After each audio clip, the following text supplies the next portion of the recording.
So in this video, I'll show you how to replace one of these.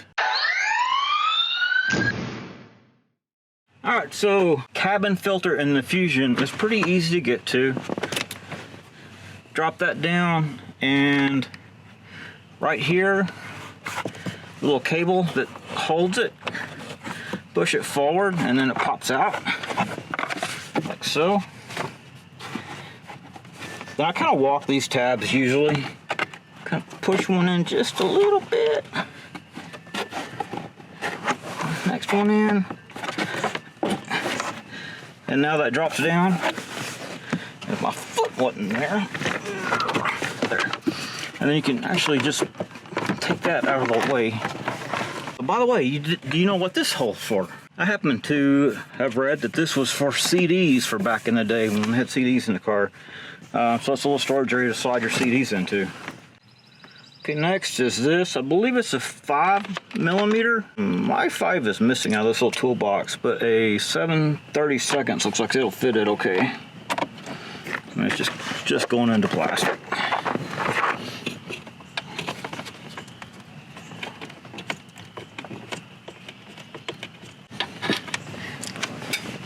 Okay, take that screw out. Okay, so next, maneuver this out. And it's really tight up against this right here. I had that problem with my other Fusion too. Okay, so unfortunately I couldn't show it on the camera, but basically I grabbed a hole right here and pulled that out. Again, it's a really tight space in there for that to come out. For it to just move that thing up a little bit, life would have been great. And the same issues getting the cabin filter back out. And as you can see, mine's pretty disgusting, so probably a good thing I'm replacing it. And of course, just reverse and reinstall, right?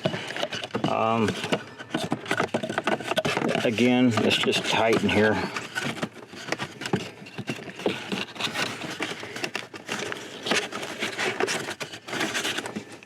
And unfortunately, I got to put the camera down for this.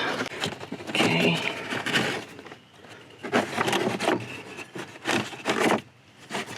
There we go. Got the little bugger in there. Now I can get this back up in there. Alright, there we go. Kind of helps to push this up, and then pull the bottom back in.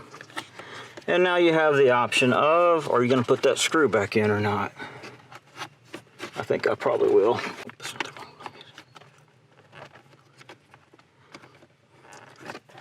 By the way, if you have problems with your blower motor, I've got a video from my other Fusion about replacing that blower motor and testing it. So actually, it's very simple to get to the blower motor on this car. It's right up in here. And a common failure was either the resistor block or the motor itself. Way to test the motor is basically take this back out, and you can spin the cage of it. If the motor is going bad, it'll usually start up when you spin it. So anyway, check out my other video for that.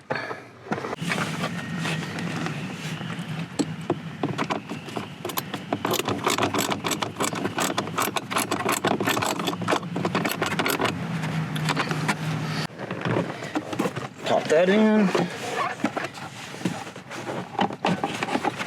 Put that back in. Don't forget that little wire.